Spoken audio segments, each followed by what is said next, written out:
हरे कृष्णा, नमस्कार. मी राजपती दास आणि आपण पाहत आहात मराठी भगवद्गीता कोर्स, ज्याचे 2 विभाग आहेत. पहिला म्हणजे गीता चिंतन, ज्यामध्ये आपण भगवद्गीतेच्या प्रत्येक श्लोकावर 15 ते 20 मिनिट चर्चा करतो, तो श्लोक समजावून घेतो व्यवस्थित. आणि दुसरा विभाग म्हणजे गीता वाचन, जिथे आपण एक श्लोक भगवद्गीतेचा एकत्र वाचतो. तुम्हाला तिथे टेक्स्ट हे तुमच्या स्क्रीनवर दिसतं. अजूनही आपण या आपल्या कोर्सला, मराठी भगवद्गीता कोर्सला रजिस्टर केलं नसेल, नाव नोंदणी केली नसेल, तर डिस्क्रिप्शन आणि कमेंट बॉक्समध्ये खाली व्हॉट्सअप कम्युनिटीची लिंक आहे. ती लिंक क्लिक करा, आपली व्हॉट्सअप कम्युनिटी जॉईन केली. आतापर्यंतचे सर्व व्हिडिओ या कोर्सच्या याच यूट्यूब चॅनलवर आहेत. कृपया लिंक जॉईन करून कोर्समध्ये सहभागी व्हा. या आजच्या गीता वाचन या सत्रामध्ये आपलं स्वागत. हरे कृष्णा, नमस्कार. मी राजपती दास. आपण वाचत आहोत भगवद्गीता जशी आहे तशी, अध्याय पहिला. आणि या व्हिडिओत आपण वाचणार आहोत अध्याय पहिला, श्लोक 4 ते 11. हे 8 श्लोक आपण इथे वाचणार आहोत. सर्वजण माझ्या पाठीमागे म्हणण्याचा प्रयत्न करा. श्लोक 4. अत्र शूरा महेश्वासा, म्हणा. भीमार्जुन समायुधी, युयुधानो विराटश्च, द्रुपदश्च महारथः. येथे या सैन्यामध्ये भीम आणि अर्जुन यांच्या बरोबरीचे शूर आणि महान धनुर्धर आहेत. तसेच युयुधान, विराट आणि द्रुपद यांच्याप्रमाणे श्रेष्ठ योद्धे सुद्धा आहेत. हे दुर्योधन द्रोणाचार्यांना सांगत आहे, असं संजय धृतराष्ट्राला सांगत आहे. तात्पर्य: द्रोणाचार्यांच्या बलशाली आणि निपुण युद्धकलेसमोर धृष्टद्युम्न काही फारसा मोठा अडथळा नव्हता. तरी भय वाटण्यासारखे इतरही अनेक योद्धे होते. दुर्योधन त्यांचा उल्लेख विजयाच्या मार्गातील अत्यंत मोठे अडथळे म्हणून करतो, कारण त्यांच्यापैकी प्रत्येकजण भीम आणि अर्जुन यांच्या इतकाच शक्तिशाली होता.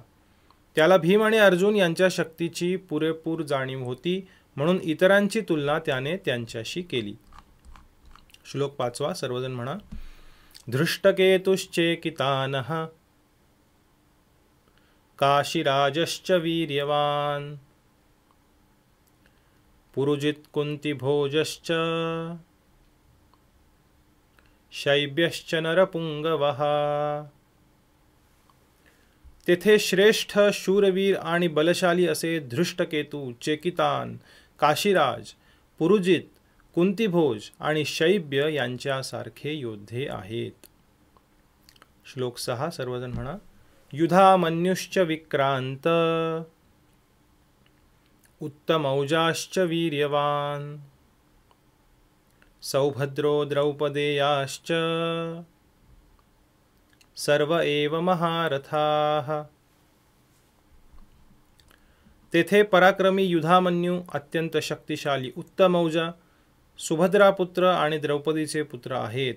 हे सर्व योद्धे महारथी लढवय्ये आहेत.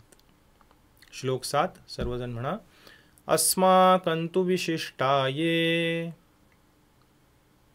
तान्निबोध द्विजोत्तम, नायका मम सैन्यस्य, संज्ञार्थं तान् ब्रवीमि ते. हे ब्राह्मण श्रेष्ठ, तुमच्या माहितीकरिता माझ्या सैन्याचे नेतृत्व करण्यासाठी विशेष पात्र असणाऱ्या सेना अधिकाऱ्यांविषयी मी तुम्हाला सांगतो. श्लोक 8. भवान भीष्मश्च कर्णश्च, कृपश्च समितिञ्जयः, अश्वत्थामा विकर्णश्च, सौमदत्तिस्तथैव च. येथे आपण स्वतः भीष्म, कर्ण, कृप, अश्वत्थामा, विकर्ण आणि भूरिश्रवा नावाचा सोमदत्त पुत्र असे युद्धात नेहमी विजयी ठरणारे योद्धे आहेत. तात्पर्य: दुर्योधनाने असामान्य अशा योद्ध्यांचा उल्लेख केला आहे, कारण हे सर्व योद्धे अपराजित आहेत. विकर्ण हा दुर्योधनाचा भाऊ आहे, अश्वत्थामा द्रोणाचार्यांचा पुत्र आहे, आणि सौमदत्ती किंवा भूरिश्रवा हा बहालिकांच्या राजाचा पुत्र आहे. कर्ण हा अर्जुनाचा भाऊ आहे, कारण पांडुराजाशी विवाह होण्यापूर्वीच तो कुंतीच्या पोटी जन्माला होता. कृपाचार्यांच्या जुळ्या बहिणीचा द्रोणाचार्यांशी विवाह झाला होता. कृपा आणि कृपी त्यांची जुळी बहीण होती, तिचा द्रोणाचार्यांशी विवाह झाला होता. श्लोक 9 सर्वजण म्हणा. अन्ये च बहवः शूरा मदर्थे त्यक्तजीविताः नानाशस्त्रप्रहरणाः सर्वे युद्धविशारदाः.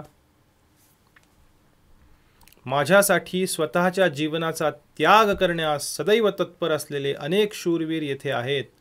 ते सर्व विविध प्रकारच्या शस्त्रास्त्रांनी सुसज्ज असून युद्धकलेत निपुण आहेत. तात्पर्य: जयद्रथ, कृतवर्मा आणि शल्य यांसारख्या इतर योद्ध्यांविषयी सांगावयाचे झाल्यास ते सर्वजण दुर्योधनासाठी आपले जीवन देण्यास तयार आहेत. दुसऱ्या शब्दात सांगावयाचे तर ते सर्वजण पापी दुर्योधनाच्या पक्षाला मिळाल्याने कुरुक्षेत्राच्या युद्धभूमीवर या सर्वांचा मृत्यू अटळ आहे. वर सांगितलेल्या आपल्या मित्रांच्या एकत्रित सामर्थ्यावरून दुर्योधनाला मात्र आपल्या विजयाबद्दल पूर्ण खात्री होती. श्लोक 10 सर्वजण म्हणा. अपर्याप्तं तदस्माकं बलं भीष्माभिरक्षितं पर्याप्तं त्विदमेतेषां बलं भीमाभिरक्षितं. आमची शक्ती अपरिमित आहे आणि पितामह भीष्म यांच्याद्वारे आपण पूर्णपणे सुरक्षित आहोत. परंतु भीमाने काळजीपूर्वक रक्षिलेली पांडवांची शक्ती ही मर्यादित आहे. तात्पर्य: या ठिकाणी दुर्योधनाने तुलनात्मक शक्तीचा अंदाज व्यक्त केला आहे. सर्वात अनुभवी सेनापती पितामह भीष्म यांनी सैन्याचे विशिष्टपणे रक्षण केल्यामुळे आपल्या सैन्याची शक्ती ही अपरिमित आहे असे त्याला वाटते. उलट पक्षी कमी अनुभवी असलेल्या सेनापतीने म्हणजेच भीमाने रक्षिलेले पांडव सैन्य हे सीमित आहे. भीम हा भीष्मांच्या उपस्थितीत नगण्यच होता. दुर्योधन भीमाचा नेहमीच मत्सर करीत असे, कारण तो पूर्णपणे जाणून होता की जर त्याचा मृत्यू होणारच असेल तर तो भीमाकडून होईल. पण त्याचबरोबर अत्यंत श्रेष्ठ सेनापती भीष्म यांच्या उपस्थितीमुळे त्याला स्वतःच्या विजयाची खात्री होती. या युद्धात आपला विजय होईल या आपल्या निष्कर्षाचा त्याला विश्वास पटला होता. आजचा आपला शेवटचा श्लोक या व्हिडिओतला. सर्वजण माया पाठीमागे म्हणा. श्लोक 11. अयनेषु च सर्वेषु यथा भागमवस्थिताः भीष्ममेवाभिरक्षन्तु भवन्तः सर्व एव हि. आता तुम्ही सर्वांनी सैन्य व्यूह रचनेतील नेमक्या ठिकाणी उभे राहून पितामह भीष्मांना पूर्ण सहाय्य केले पाहिजे. तात्पर्य: भीष्मांच्या पराक्रमाची स्तुती केल्यानंतर दुर्योधनाला वाटले की इतर योद्ध्यांना आपण कमी महत्त्व दिले आहे असे वाटू नये, म्हणून त्याने नेहमीच्या आपल्या मुत्सद्देगिरीला अनुसरून वरील शब्दांनी परिस्थितीशी जुळवून घेण्याचा प्रयत्न केला. त्याने ठामपणे सांगितले की भीष्मदेव हे निसंशय सर्वश्रेष्ठ योद्धे आहेत, पण ते वृद्ध असल्याकारणाने त्यांचे सर्व बाजूंनी रक्षण करण्याचा प्रत्येकाने विचार केला पाहिजे. कदाचित ते एकाच बाजूला युद्ध करण्यात गुंतले असतील आणि इतर बाजूने शत्रू या संधीचा फायदा उठवू शकेल. म्हणून इतर योद्ध्यांनी आपली मोक्याची ठिकाणे न सोडता शत्रूला व्यूहरचना भेदू न देणे हे महत्त्वाचे होते. कुरूंचा विजय हा भीष्मदेवांच्या उपस्थितीवरच अवलंबून आहे हे दुर्योधनाला स्पष्टपणे कळून आले. युद्धामध्ये भीष्मदेव आणि द्रोणाचार्य यांच्या पूर्ण पाठिंब्याची त्याला खात्री होती, कारण ज्यावेळी मोठमोठ्या सेनापतींच्या सभेत द्रौपदीचे वस्त्रहरण केले जात होते त्यावेळी तिने या दोघांकडे न्याययाचना केली होती, पण ते एक चकार शब्दही काढू शकले नव्हते हे दुर्योधन निश्चित जाणून होता.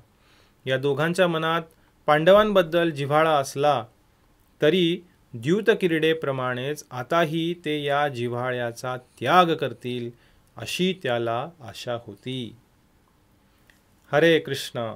धन्यवाद. या सर्व भागांचा गीता चिंतन मध्ये आपण विस्तृत चर्चा करणार आहोत.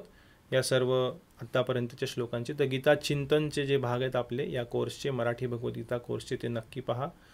आपल्या सर्वांचे खूप धन्यवाद. हरे Krishna. Hare Krishna, Hare Krishna, Krishna Krishna, Hare Hare, Hare Rama, Hare Rama, Rama Rama,